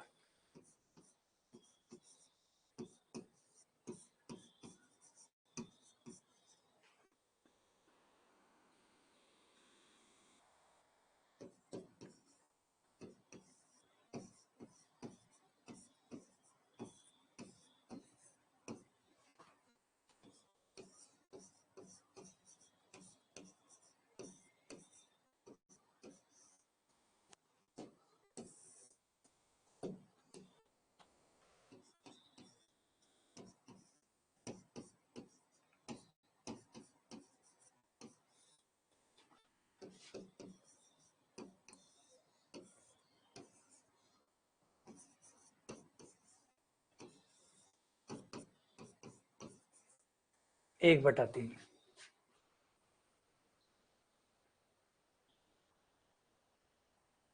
हाँ लिमिट एक है तो कर सकते हो।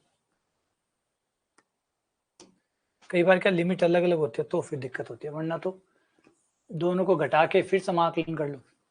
फर्क तो वैसे क्या पड़ेगा, समाकलन करोगे तो अलग अलग तो करना ही पड़ेगा।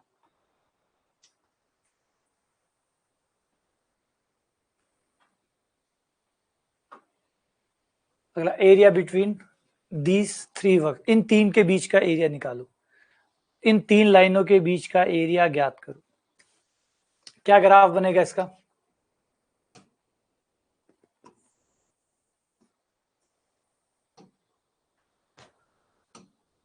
पहला है y बराबर 2x प्लस 1, अगला है y बराबर 3x प्लस 1, तो ये लाइन यहां से जाएगी, एक की ढाल कम होगी एक की ढाल ज्यादा होगी, एक की ढाल y बराबर mx प्लस c से कंपेयर करें तो c का मान दोनों के लिए एक है, इसका मतलब दोनों एक ही ऊंचाई से जाएगी, दोनों एक ही ऊंचाई 1 से जाएगी, लेकिन ढाल अलग अलग होने की वजह से एक ऊंची जाएगी एक कम ऊंची जाएगी, एक कम ऊंची जाएगी,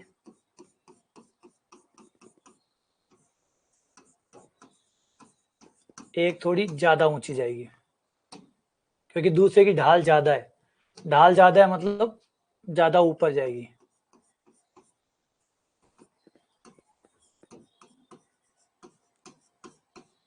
फिर ये दो हो गई, एक है x बराबर 4, ये आपका x बराबर 4 हो गया।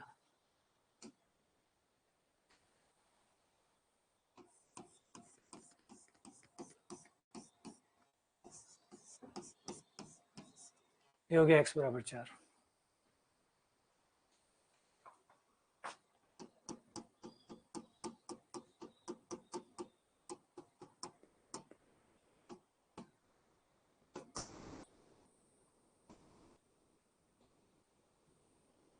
इन तीनों के बीच में ये एरिया फंस गया, ये निकालना है, इन तीनों के बीच में ये फंस गया, तो क्या करें, पीले वाला माइनस हरे वाला, पीले वाला ये रहा पीले वाला, पीले वाला माइनस हरे वाला, हरा हरा फलन यूज करोगे तो हरे तक जाएगा, पीला यूज करोगे तो पीले तक जाएगा, तो पीला माइनस हरा 0 से लेकर 4 तक,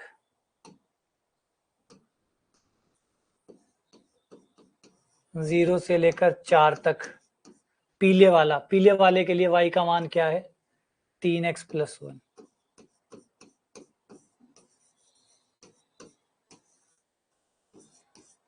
जीरो से लेकर 4 तक, हरे वाले के लिए क्या है, हरे वाले के लिए 2x प्लस 1 है ना, दोनों की लिमिट एक है तो घटाकर फिर समाकलन कर सकते हो, है ना, अभी वो कह भी रहा था कि सर घटा के समाकलन कर ले, हाँ बिल्कुल घटा लो। अब यहाँ पे पहले समाकलन करोगे तो थोड़ा लंबा चला जाएगा, दोनों की लिमिट एक है ना, दोनों की लिमिट एक है तो पहले घटा लो फिर समाकलन कर लो, पहले दोनों फलनों को घटा ले, x बराबर 0 से लेकर 4 तक, जिससे थोड़ा कैलकुलेशन में आसान हो जाएगा, तो 3x प्लस 1 माइनस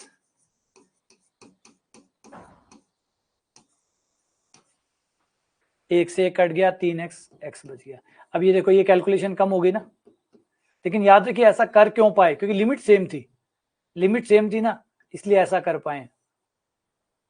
ऐसा ना हो लिमिट सेम ना हो तब भी आप ये हथियार चला दो, लिमिट सेम हो तो ही चलाना। 16/2 8, ठीक है ना। ये आपको केवल तभी चलाना है जब लिमिट सेम हो। एक से ये y का मान है, एक y का मान है, x का मान तो 0 ही है ना, x का मान तो 0 ही है। हम x का मान लगा रहे हैं, x का मान 0 ही है ना, यहां से शुरू है तो x 0 ही है।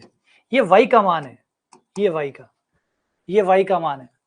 हमें y के मान का क्या करना है, हमें तो x का मान चाहिए 0 से लेकर 4 तक। ये x बराबर 0 हो गया, ये देखो ये x बराबर 0 है पूरा, ये x बराबर 0 है। ये हरे वाला, ये x बराबर 4, ये x, ये इन चारों के बीच में क्या बना, यही तो बना। इन चारों के बीच में क्या बना वो देखो, चारों के बीच में देखो। अब आप क्या करते हो कि ये लाइन वहां जा रही है, ये देख रहे हो, ये किस काम का, ये चारों के बीच में थोड़ी है। चारों के बीच में देखो, चारों के बीच में 1 2 3 4, चारों के बीच में देखो, बीच में तो यही होगा, ये बात कह रहे, चारों के बीच में देखो। क्लियर है, बाहर देखने को नहीं कहा, बीच में देखो।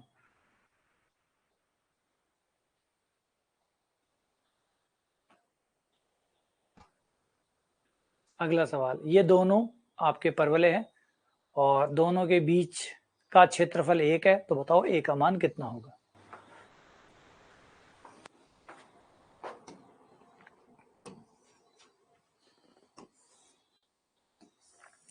एक परवले x की ओर जाएगा और एक परवले y की ओर जाएगा, तो वो जो x बराबर a/y² है वो जाएगा हमारा x की ओर।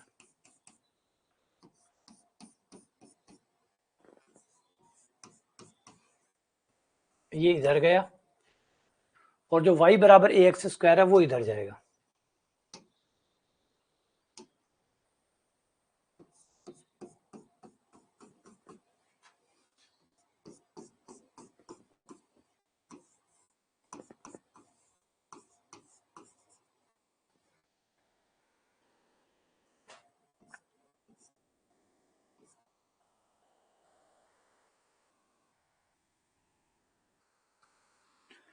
दोनों के बीच का क्षेत्रफल ये हो गया।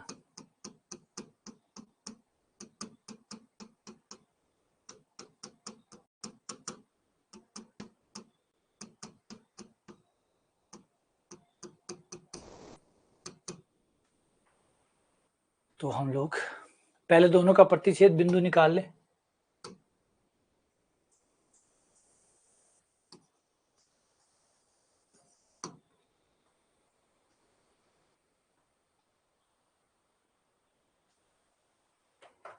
तो x का मान यहां से निकाल के यहां रख दो या यहां से निकाल के वहां रख दो। यहां से x का मान निकालूंगा तो ये आ जाएगा x बराबर a/y² और y का मान लेके इसमें डाल दो। ये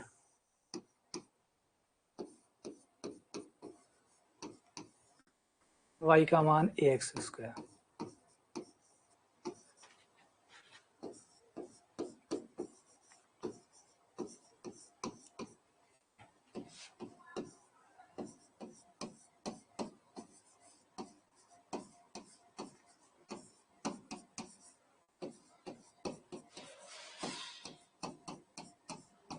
जीरो से लेकर 1/a तक।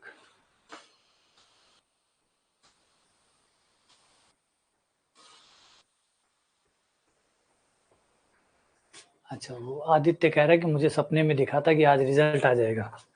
बढ़िया भाई, आ जाए तो बढ़िया है। हाँ, फिर वो फ्री हो जाए, रिजल्ट आ जाए, जिनका हो जाए वो तो बेचारे फ्री हो।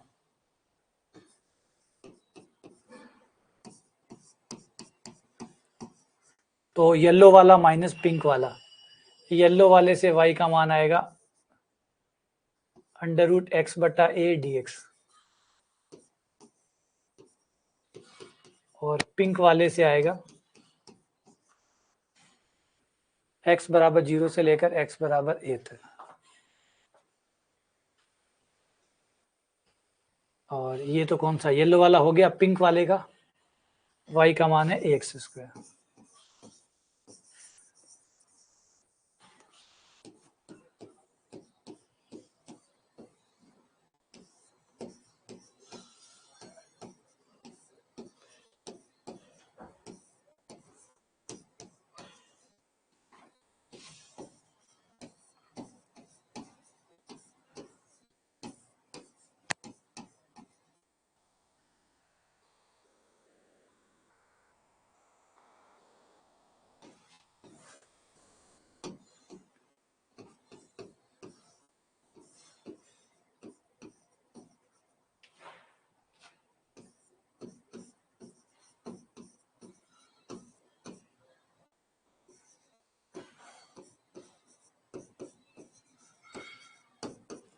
ये कट गया, ये 2/3 ए स्क्वायर आ गया।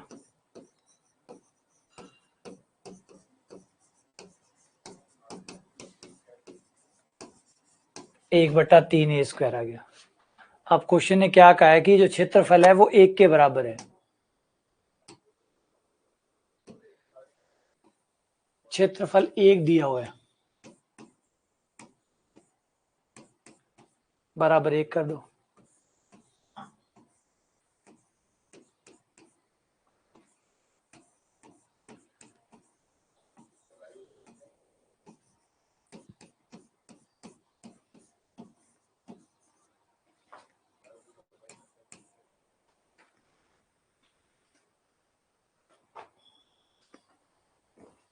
पहले घटाने का कोई फायदा था नहीं, क्योंकि घटने का कुछ था नहीं, समाकलन करना ही पड़ता, इसलिए कर दिया। एक और ले लो, ये लो, ये है आपका साइन और कॉस के बीच का क्षेत्रफल निकालो। साइन और कॉस के बीच का क्षेत्रफल, y बराबर साइन एक्स, y बराबर कोस एक्स के दो कर्मागत प्रतिच्छेदी बिंदुओं के बीच का क्षेत्रफल निकालो। दो कर्मागत प्रतिच्छेदी बिंदुओं के बीच का क्षेत्रफल निकालो। दो कर्मागत प्रतिच्छेदी बिंदु, इसे बताना चाहिए था भाई, इधर जाना है कि इधर जाना है। चलो इधर चलते हैं, क्षेत्रफल तो बराबर ही होगा क्योंकि सिमेट्रिक है। तो दो प्रतिच्छेद बिंदु लगातार, एक ये रहा, एक ये रहा, ये है दोनों के दो प्रतिच्छेद बिंदु। अब इन दोनों के बीच का क्षेत्रफल ज्ञात करने के लिए कह रहा है। इन दोनों के बीच में ये जो क्षेत्रफल पैक हुआ है, ये वाला ज्ञात करना है। अब चैलेंज है भाई, भयंकर चैलेंज है। अब कैसे फॉर्मूला लगाओगे, किस तरीके से लगाओगे? हरे वाला कॉस है, ब्लू वाला साइन है। हरे वाला कॉस है, ब्लू वाला साइन है। अब ये क्षेत्रफल कैसे निकलेगा?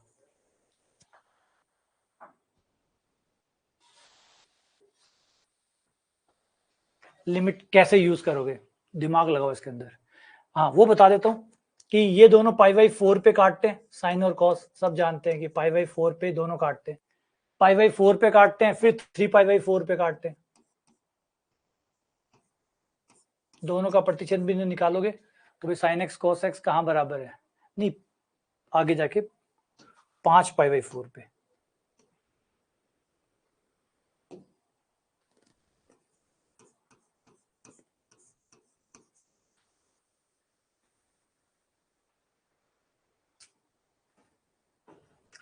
π/4 और 5π/4।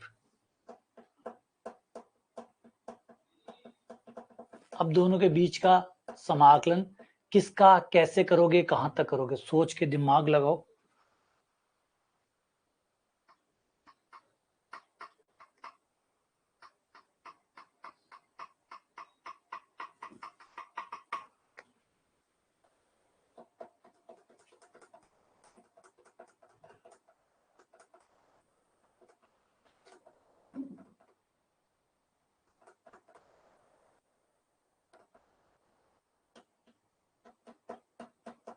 क्या कहते हो? लिमिट का यूज कैसे करोगे, सोचो। ब्लू वाला साइन एक्स है, हरे वाला कोस एक्स है। चलो शुरू करते हैं, आ जाओ। सबसे पहले ब्लू को पकड़ते हैं, सबसे पहले ब्लू को पकड़ते हैं, आ जाओ। यहां से लेकर शुरू किया, blue blue blue blue blue और ब्लू और ब्लू और ब्लू और ब्लू और ब्लू और ब्लू और ब्लू और यहाँ ब्लू खत्म। इसके बाद में नीचे चलना शुरू हो गया। नीचे के लिए मोड लगाएंगे, नीचे के लिए मोड लगाएंगे, ध्यान रहिएगा। लेकिन अब अगर ब्लू पे चलते हैं, अब अगर ब्लू पे चलते हैं इस पॉइंट के बाद में, तो ये होगा ब्लू, यहां तक ही आएगा। लेकिन ये वाला नीचे की तरफ जा रहा है, इसलिए हमें मोड लेना पड़ेगा ताकि ये प्लस हो जाए, वरना खेत नीचे की तरफ चला गया है। π/4 से लेकर यहां तक ये होता है 0, वो होता है पाई। 0 से पाई तक, 0 से पाई तक sin x, फिर पाई से लेकर 5π/4 तक भी साइन। लेकिन अब ये नीचे चला गया है तो ये माइनस का होगा। ये समाकलन करके देख लो, विश्वास करो, गणित है, झूठ नहीं बोलेगी। ये माइनस में आएगा, इसलिए मोड लगा दिया, ताकि क्योंकि नीचे आ रहा है, साफ चित्र दिख रहा है कि माइनस में आएगा, इसलिए मोड लगा दिया ताकि खेत कटने के बजाय जुड़े। हो गया। अभी आप देखोगे कि बहुत सारा एक्स्ट्रा निकला है, बिल्कुल एक्स्ट्रा निकला है। अब इसको ठीक कैसे करें? जो जो ठीक करना है वो करते हैं। आओ, ठीक क्या करना है? कितना एक्स्ट्रा है पहले गौर करो, कितना एक्स्ट्रा है। जितना एक्स्ट्रा आया उतना कम करते हैं, जितना एक्स्ट्रा आया है उतना कम करते हैं। कितना एक्स्ट्रा है? जो आपको नहीं चाहिए था फिर भी आ गया। जी एक तो ये आया, देखो ये एक्स्ट्रा है, ठीक है। एक तो ये एक्स्ट्रा कम करना है, और एक ये इतना आना चाहिए था, ये एक्स्ट्रा आ गया, ये वाला इतना एक्स्ट्रा आ गया। अच्छा ये आ गया और ये आया ही नहीं, ये हरे वाला तो आया ही नहीं, ये हरे वाला तो आया ही नहीं। इस हरे वाले को तो इसको आना चाहिए था, ये आया नहीं, तो ये आना चाहिए, तो भाई प्लस करो, फिर आना चाहिए तो प्लस, इसे निकालो।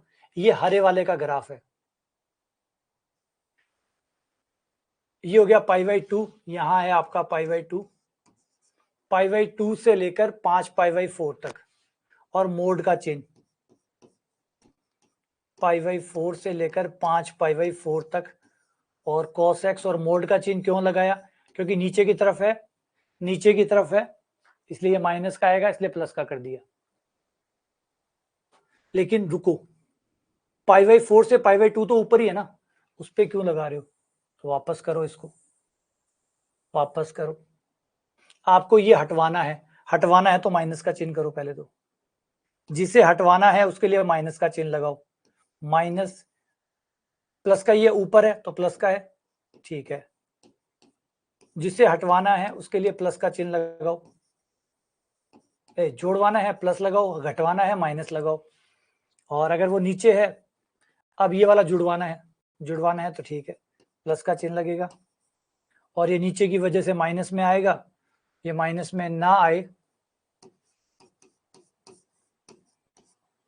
इसलिए मोड का चिन्ह लगेगा। ये मोड का चिन्ह लग गया, ये मोड का चिन्ह लग गया। वो मोड का चिन्ह लगाया क्योंकि ये जुड़वाना था, मोड का चिन्ह लगा दिया। अब ये जो ब्लू वाला था इसको जुड़वाना नहीं है, ब्लू वाले को घटवाना पड़ेगा, क्योंकि ग्रीन वाले में आपने यहां से लेकर यहां तक निकाल लिया है। ये ग्रीन वाले में ऑलरेडी एक्स्ट्रा आ चुका है, ग्रीन वाले में ऑलरेडी एक्स्ट्रा आ चुका है। तो ग्रीन वाले में से ये ब्लू वाला माइनस करवाना है, तो ये वाला चिन्ह बदल दो कि भाई ये माइनस करवाना है। ये हम ऑलरेडी कवर कर चुके हैं, इसलिए इसे माइनस कर दो, ये माइनस हो गया। अब देखो, अब परफेक्ट है।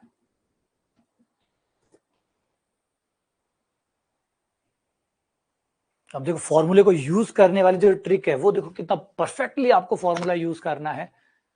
आप नीचे भी हैं, आप ऊपर भी हैं, आप एक्स्ट्रा भी निकालेंगे, फॉर्मूला तो वही है, फॉर्मूला तो अपना तरीका बदलेगा नहीं। तो हमने देखा कि ब्लू वाले पे चलते हैं, मान लीजिए पहले ब्लू वाले पे चलते हैं, तो यहां से लेकर यहां तक ब्लू वाले पे आएंगे। आगे ये हो गया, इसके बाद में नीचे चला गया तो मोड लेना पड़ेगा ताकि ये प्लस हो जाए, ये प्लस हो गया, ठीक है। फिर उसके बाद में ग्रीन वाले को लिया, ग्रीन वाले को यहां से यहां तक लिया, ऊपर था, कोई मोड लगाने की जरूरत नहीं है। यहां से लेकर यहां तक नीचे है, मोड लगाना पड़ा। तो दो चीजों पे मोड लगाया है, एक बार तो ब्लू वाले पे, यहाँ पे ब्लू वाला नीचे चला गया था इसलिए मोड लगाया, ग्रीन वाला यहाँ नीचे था इसलिए मोड लगाया, यहाँ ग्रीन वाला ऊपर था तो कोई मोड नहीं लगाया। तो मोड लगाया मोड नहीं लगाया पहले वो देख लो। अब कौन जुड़ेगा और कौन घटेगा उसकी बात कर लेते हैं। ब्लू वाला जुड़ेगा, उसमें ग्रीन वाला भी जुड़ेगा, लेकिन ये छोटा ग्रीन घटेगा और ये छोटा ब्लू घटेगा, ये छोटा ग्रीन घटेगा, ये छोटा ब्लू घटेगा, छोटा ग्रीन घट, ये रहा छोटा ब्लू घटा और छोटा ग्रीन भी घटा, ये आपका समाकलन। अब समाकलन तो आपका आसान है, साइन एक्स का कोस एक्स हो जाता है, लिमिट रखाओ, आंसर निकालो, काम खत्म। साइन एक्स का समाकलन माइनस का कोस एक्स,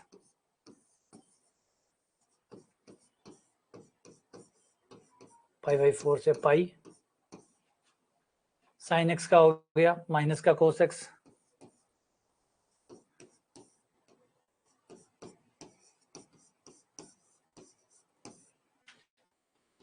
कॉस का साइन एक्स,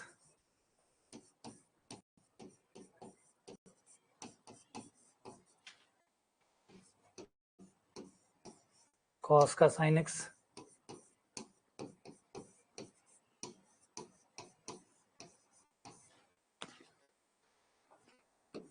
कॉस पाई का मान -1, कॉस पाई बाई 4 का मान 1/√2, कॉस 5 पाई बाई 4 का मान -1/√2, कॉस पाई का मान -1 -1 + 1,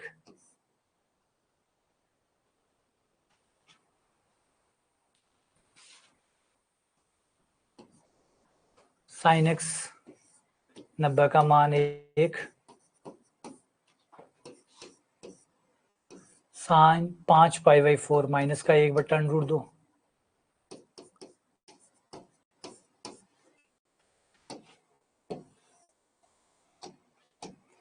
माइनस माइनस प्लस 1 + √2, माइनस ये वाला माइनस प्लस हो गया, वैसे ये प्लस का है क्योंकि 1 में से 1/√2 हो जाएगा, प्लस ही आएगा, तो ये प्लस है तो ये माइनस एक्स्ट्रा है, माइनस नहीं चाहिए, मोड हटेगा, इस माइनस को हटना होगा।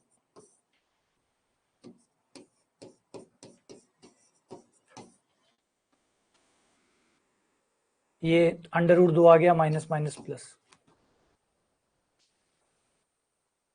ब्रैकेट खोलोगे तो 1 से 1 कट जाएगा, 1/√2 आ जाएगा, और ये √2 हो गया, ये 1 हो गया,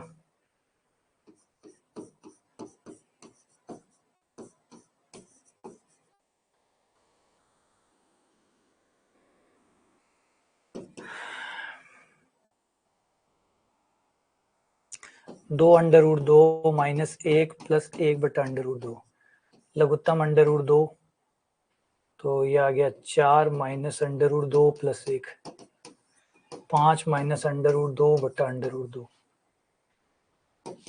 और 5/√2 माइनस 1। कैलकुलेशन बड़ी गड़बड़ कर दी यार, आ गया क्या? आया तो नहीं, देखना क्या ज्यादा कम काट दिया।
हाँ, कैलकुलेशन अभी भी गलत है।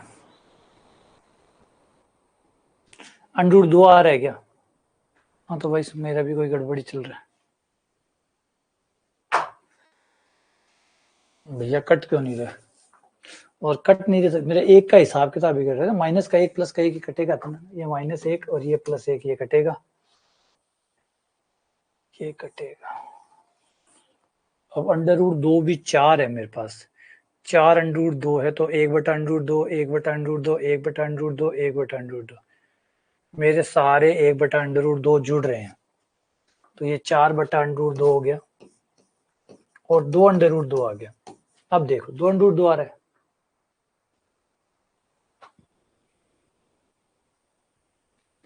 हाँ ये भी कर सकते थे, बिल्कुल बिल्कुल सही कहा कि भाई ये काम कर सकते थे। अगर ध्यान से देखें तो ये वाला टुकड़ा, ये वाला टुकड़ा और ये वाला टुकड़ा एक ही तो है, तो अगर मैं ऊपर वाला निकाल के उसमें से ये घटा के फिर दुगना कर दूं तो ये दोनों हो जाएगा, बिल्कुल सही काम है ये तो, फिर और कैलकुलेशन थोड़ा और आसान हो जाएगा, कैलकुलेशन और आसान हो जाएगा, क्योंकि साइन और कॉस एक जैसे चलते हैं, साइन और कॉस एक जैसे चलते हैं, तो हम ऊपर वाले को टारगेट कर ले, ऊपर वाले को π/4 से लेकर π/π तक, π/4 से पाई तक ब्लू वाले को टारगेट कर ले, और ब्लू वाले में से ग्रीन वाला, इतना ग्रीन वाला घटा दे तो ये बच जाएगा।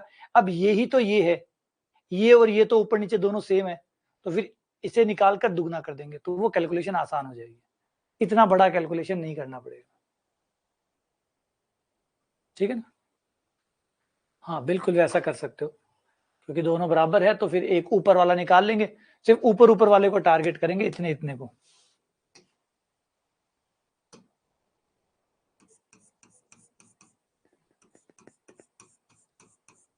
ये रहा, इसको टारगेट करेंगे, इसमें क्या करेंगे, ये ब्लू वाला निकाल लेंगे, साइन का π/4 से पाई तक निकाल लेंगे, और ग्रीन वाले का π/4 से π/2 तक निकाल लेंगे, फिर ब्लू वाले में से ग्रीन वाला घटा देंगे तो ये बच जाएगा, जितना ये ऊपर है उतना ये नीचे, फिर दुगना कर देंगे,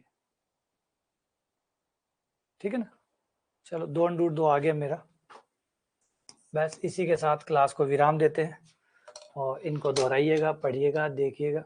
बाकी मैन इसकी जो ट्रिक है मैंने बताई दिया आपको कि ये जोड़, बाकी थोड़ा सा लिमिट को थोड़ा समझना होता है कि कहाँ से कहाँ तक कौन सी लगानी है, इतना थोड़ा सा प्रयास करो, ये आसान होते हैं। मिलते हैं आप लोगों से।